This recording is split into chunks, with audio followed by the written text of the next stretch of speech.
kedamaian. Dan Allah perlu menunjukkan kepada kita itu manifestasinya. Tetapi pada hari Pentakosta, dikatakan dalam Kisah pasal 2, angin yang kuat dan keras memasuki ke rumah orang-orang kudus, orang-orang percaya yang sedang berdoa. Itu adalah merupakan angin urapan kuasa Roh Allah. Amin. Dan seringkali kita berdoa, seringkali saya berdoa, bahkan bila saya mendoakan orang yang sakit dan juga orang yang menerima Roh Kudus, wah, mereka tidak tahan kelihatannya, mereka merasakan kedinginan itu. Sehingga mereka tidak bisa tahan seperti kayak pokok itu, dia bergoyang. Saudara nampak tak? Dalam hidup saudara, bila kita berdoa, diangkat tangan dia akan bergoyang seperti pokok. Dan tiupan angin Roh Allah itu mengalir, sehingga dia akan rebah begitu. Itu bukan dibuat-buat loh. Itu bukan dibuat-buat, tapi ada orang yang suka buat-buat begitu. Pendeta itu bang tanto, itu emosi loh. Tapi kalau benar-benar dia percaya Allah, dan Roh Allah, tidak payah kita tolak-tolak begitu. Kita hanya tumpang tangan begitu, kita hanya berdoa begitu. Dia sendiri merasa kuasa Allah itu. Sehingga banyak kali kalau kami berdoa, wah, macam angin kuat itu loh. Kuasa Roh Kudus, kehadiran Roh Kudus, sehingga dia tidak bisa tahan, dia akan rebah. Dia akan rebah karena seperti tiupan angin. Tapi mari saya beritahu, itu salah satu cara dan itu kuasa Allah. Tetapi itu bukannya, angin itu bukan Roh Kudus dan Roh Kudus itu bukan angin. Itu adalah karunia Allah, itu adalah kehadiran, kekuasaan Allah yang hadir. Dan ada kalanya ada orang yang betul-betul dia mau lepas, Pak tolong doakan saya mau lepas daripada ikatan rokok. Saya tidak bisa terlepas, Pak. Atau daripada roh pemarah saya, kemabukan. Saya sudah bertahun-tahun minum alkohol dan saya tidak bisa dilepaskan, Pak. Saya mau berdoa, dia berlutut di hadapan Tuhan. Dan apabila kita mendoakan, kita minta Roh Kudus mengunjungi. Saudara tahu enggak apa terjadi? Dia merasa, dia akan mulai sesak napas ya. Oh begitu. Aduh, panas, Pak. Oh, tapi enak, Pak. Kenapa? Saya kata sesuatu yang panas begitu. Ya lidah-lidah api kan, ada api kan? Lidah-lidah api itu turun ke atas dia. Dan Roh Allah itu kayaknya seperti manifestasinya api itu. Dan membakar hangus obat nikotin. Nikotin yang meresap di dalam paru-parunya yang membuat dia ketagihan rokok loh. Jadi api Roh Allah itu membakar hangus dan melepaskan beliau. Dan juga api Roh Kudus itu juga membakar hangus, membakar setiap dosa, penyakit yang merusak tubuh kita. Saya lihat itu banyak kali loh. Sehingga dia rasa berpeluh keringat dia. Tapi enggak, bukan karena tempat ini panas. Tapi dia berdoa, begitu. Aduh. Baru berapa malam itu Pak Andy? Pak Andy ini tim kita, evangelis ya. Silakan berdiri dulu, lihat ini. Kenal Bapak ini dari Tarakan. Kami baru melayani di satu gereja.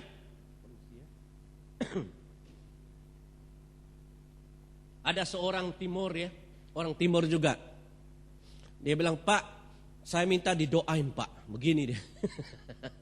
Saya minta doain. Kenapa? Saya sudah bertobat Pak. Jujur Pak, saya sudah bertobat. Tapi saya belum dilepaskan daripada ikatan roh nenek moyang. Dosa-dosa keturunan pertama, dosa nenek moyang keturunan kedua, ketiga masih mengikat saya. Kan dulu datang dari timur Pak, dia bilang. Dan masih ingat tuh Andy malam itu kan?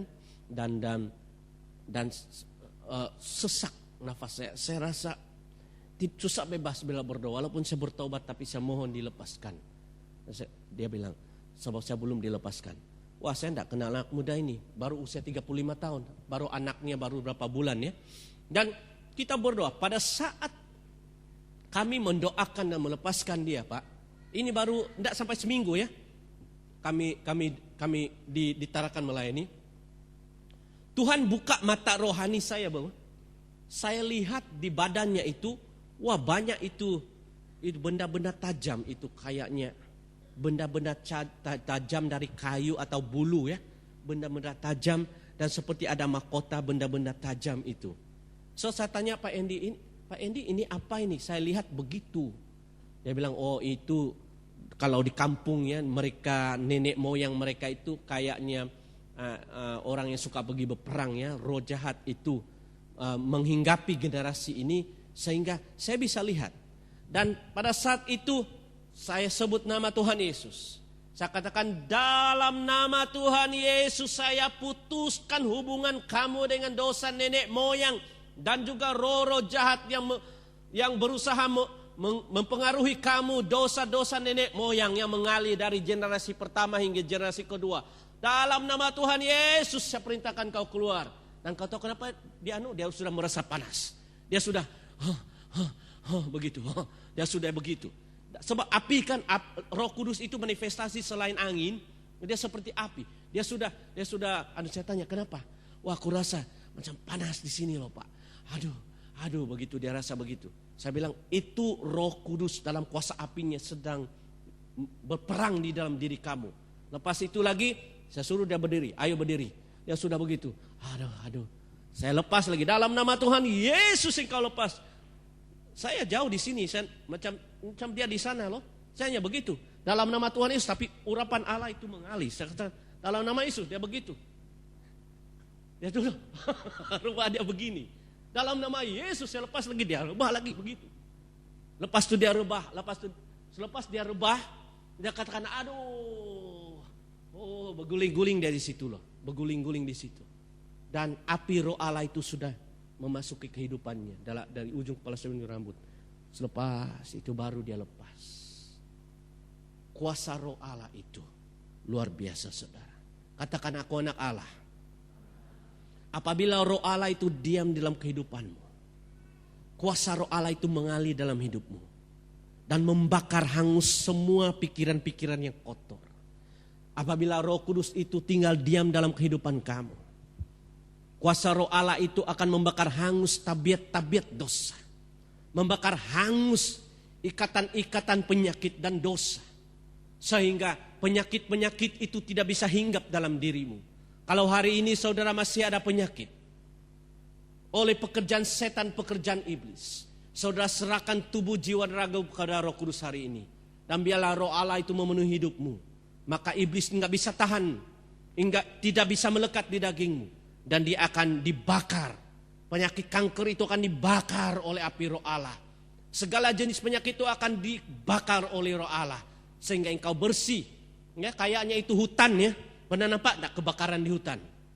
Hutan itu semak, hutan itu kotor, penuh dengan kayu-kayu kering ke sana ke sini. Ayo coba engkau bakar hutan itu. Sekali engkau bakar, terbakar hutan itu, dia akan hitam. Yang tinggal sisa-sisanya itu arang-arang. Tetapi semua kotoran itu sudah terbakar dan hutan itu menjadi bersih. Amin. Nah, kita di sini Samarinda senantiasa kebanjiran ya Pak. Dan saudara paham tak? Kalau di Malaysia pun bila hujan ya, sudah dekat setengah tahun tidak hujan, wah asap kotor, wah pasir-pasir, debu-debu, wah kotor. Tapi tiba-tiba bila hujan datang, wah jalan raya semua bersih, mobil-mobil yang penuh dengan abu semua setebal 1 inci begitu. Bila hujan sudah menghujani bersih. Nah, Roh Kudus kayak begitu. Bila kita berserah, oh Roh Tuhan penuhilah aku dengan roh-Mu. Roh Kudus penuhilah hidupku dengan roh-Mu. Penuhilah aku dengan kuasa-Mu. Aku mohon penolong itu. Aku akan minta kepada Bapa, kata Tuhan Yesus, dan aku memberikan kau seorang penolong yang lain. Supaya ia menyertai kamu, kapan? Aku akan minta kepada Bapa dan dia akan memberikan kamu seorang penolong yang lain. Yang menyertai kamu selama-lamanya. Berapa lama? Berapa lama? Selagi kau hidup di dunia sampai Maranatha, sampai Tuhan panggil kau pulang ke surga. Roh Allah itu akan menyertai kamu selama-lamanya. Dan apabila dia menyertai kamu selama-lamanya, di mana kamu pergi, baik di Samarinda maupun ke Balikpapan maupun kemana-mana, Roh Allah itu tetap menyertai. Sebab dalam Roma 8 dikatakan bahwa dia akan berikan kau seorang penolong itu, yang akan menyertai kamu selama-lamanya. Dan kuasa Allah menyertai kamu selama-lamanya. Katakan, aku anak Allah. Aku anak Allah. Aku punya Roh Kudus. Aku anak